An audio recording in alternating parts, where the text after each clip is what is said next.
প্রায় ডজন খানেক দেশে রাষ্ট্রদূত পাঠিয়েছে আফগান সরকার।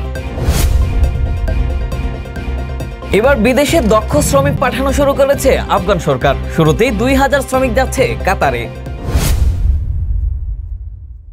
ইমারতে ইসলামিয়া আফগানিস্তানের পররাষ্ট্র মন্ত্রণালয় জানিয়েছে, গত এক বছরে তারা বিশ্বের বিভিন্ন গুরুত্বপূর্ণ দেশে প্রায় ডজন খানেক রাষ্ট্রদূত প্রেরণ করেছে। রাজধানী কাবুলের সরকারি তথ্য ও গণমাধ্যম কেন্দ্রে আয়োজিত এক সংবাদ সম্মেলনে এ তথ্য জানান আফগান পররাষ্ট্রমন্ত্রী মাওলানা আমির খান মুত্তাকি। মন্ত্রণালয়ের এক বছরের কার্যক্রম ও সাফল্য তুলে ধরতে এই সংবাদ সম্মেলনের আয়োজন করা হয়। পাশাপাশি রাশিয়ার স্বীকৃতি, আমেরিকার সঙ্গে সরাসরি বৈঠক, বহু আন্তর্জাতিক সফর, ভিসা, পাসপোর্ট সেবা এবং অর্থনৈতিক প্রকল্পে অগ্রগতির কথাও তুলে ধরা হয়েছে সংবাদ সম্মেলনে।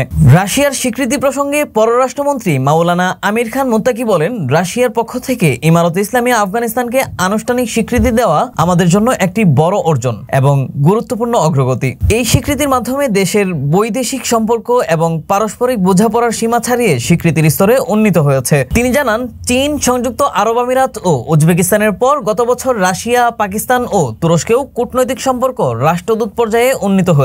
কাজাখস্তান রাষ্ট্রদূত গ্রহণে সম্মত হয়েছে এবং শিগগিরই প্রতিনিধি উপস্থাপন করা হবে। এছাড়া জার্মানি, নরওয়ে, ভারত ও ইন্দোনেশিয়াতেও রাষ্ট্রদূত পাঠানো হয়েছে।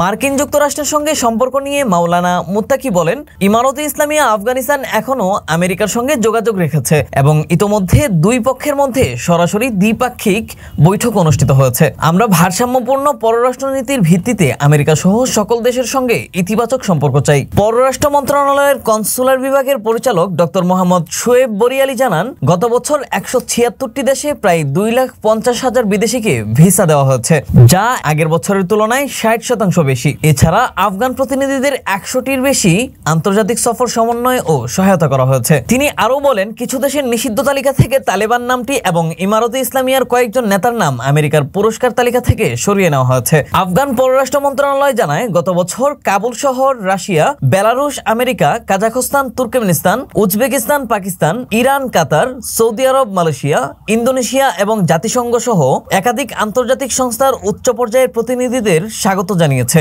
অর্থনৈতিক ও আঞ্চলিক প্রকল্প বিষয়ে বলা হয়, আফগান ফ্রান্স রেল প্রকল্পের সম্ভাব্যতা যাচাই চুক্তি স্বাক্ষরিত হয়েছে। তাপি প্রকল্পের বাস্তব কাজ শুরু হয়েছে এবং কাসা 1000-এর লাজওয়ার্দ রুট সহ অন্যান্য আঞ্চলিক সংযোগ প্রকল্পেও উল্লেখযোগ্য অগ্রগতি হয়েছে। প্রশিক্ষণ কার্যক্রম প্রসঙ্গে জানানো হয়, পররাষ্ট্র মন্ত্রণালয়ের অধীন ডিপ্লোমেসি ইনস্টিটিউটের মাধ্যমে মন্ত্রণালয় এবং অন্যান্য আফগান সংস্থার শতাধিক কর্মকর্তা প্রশিক্ষণ গ্রহণ করছেন। ইউরোপে পাসপোর্ট সেবা প্রসঙ্গে মন্ত্রণালয় জানায়, জার্মানির বন শহরে 4 বছর পর পুনরায় চালু হতে যাচ্ছে পাসপোর্ট প্রিন্টিং কেন্দ্র। এতে ইউরোপে বসবাসরত আফগানদের সমস্যা কার্যকরভাবে সমাধান হবে। তারা আরও জানায়, বর্তমানে বিশ্বের 29টি স্থানে পাসপোর্ট ইস্যুর সেবা চালু রয়েছে, যা আগে ছিল মাত্র 17টিতে। এছাড়া 79 ধরনের নথি যাচাই ও সত্যায়ন সেবা দেওয়া হচ্ছে, যেখানে আগের সংখ্যা ছিল 49টি।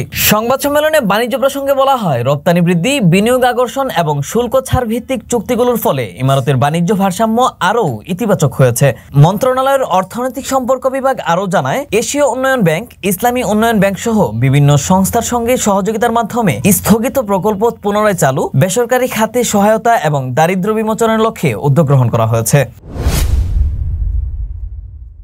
ইমারতে ইসলামিয়া আফগানিস্তানের শ্রম ও সমাজ কল্যাণ মন্ত্রণালয়ের উদ্যোগে প্রথমবারের মতো বিদেশে দক্ষ ও পেশাগত আফগান শ্রমিকদের বৈধ প্রক্রিয়ায় প্রেরণের কার্যক্রম শুরু হয়েছে। রাজধানী কাবুলে এ উপলক্ষে আয়োজিত এক অনুষ্ঠানে সরকারের উচ্চ পর্যায়ের নেতৃবৃন্দ, বিভিন্ন সংস্থার প্রতিনিধি ও কূটনীতিকরা অংশ নেন। অনুষ্ঠানে উপস্থিত ছিলেন ডেপুটি প্রধানমন্ত্রী মোল্লা আব্দুল গনি বেরাদার এবং শ্রম ও সমাজ কল্যাণ মন্ত্রী মোল্লা আব্দুল মান্নান উমরি। এছাড়াও সরকারের বিভিন্ন দপ্তরের উপমন্ত্রী ও কর্মকর্তাবৃন্দ, বেসরকারি কর্মসংস্থান সংস্থাগুলোর ইউনিয়নের সভাপতি ও সদস্যরা এবং কাবুলে নিযুক্ত বিভিন্ন দেশের কূটনৈতিক মিশনের প্রতিনিধিরাও অনুষ্ঠানে অংশ নেন। অনুষ্ঠানে মোল্লা আব্দুল গনি বেরাদার বলেন, বৈধভাবে বিদেশে আফগান দক্ষ ও পেশাগত শ্রমিক পাঠানোর প্রক্রিয়া শুরু হওয়ায় দেশের অর্থনীতিতে ইতিবাচক প্রভাব পড়বে এবং এটি কিছুটা হলেও দেশের বেকারত্ব কমাবে। তিনি আরও বলেন, ইমারতে ইসলামিয়া আফগানিস্তান বেকারত্ব কমানোর ব্যাপারে প্রতিশ্রুতিবদ্ধ এবং গত 4 বছর ধরে দেশে কর্মসংস্থানের সুযোগ সৃষ্টিতে কাজ করে যাচ্ছে।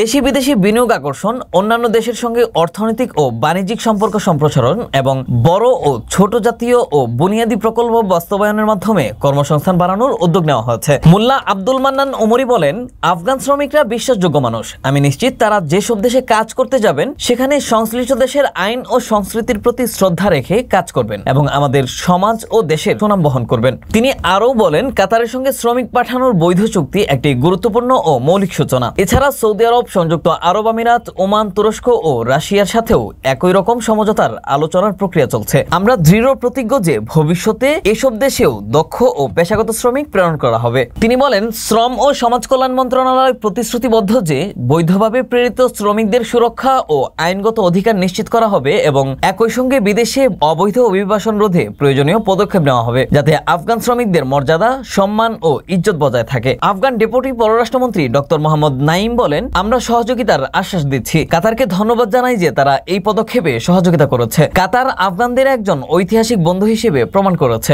বেসরকারি কর্মসংস্থান সংস্কার ইউনিয়ন সভাপতি হাজী নুরুল্লাহ ফাদাভি বলেন, আফগানিস্তান একটি মেধাবী শ্রমশক্তির দেশ, যা শুধু দেশের ভিতরে নয় বৈধভাবে বিদেশেও কাজে লাগানো সম্ভব। তিনি আরও বলেন, দীর্ঘ যুদ্ধ, অবকাঠামোর ধ্বংস, খরা এবং সাম্প্রতিক সময়ে প্রতিবেশী দেশগুলো থেকে আফগানদের জোরপূর্বক ও দলবদ্ধভাবে বহিষ্কারের ঘটনা দেশের বেকারত্ব বৃদ্ধির প্রধান কারণ। প্রসঙ্গত, কাতারে 2000 জন দক্ষ ও পেশাগত আফগান শ্রমিক প্রেরণের উদ্দেশ্যে কাবুল সহ দেশের বিভিন্ন অঞ্চল এবং জোন পর্যায়ে নিবন্ধন কার্যক্রম শুরু হয়েছে।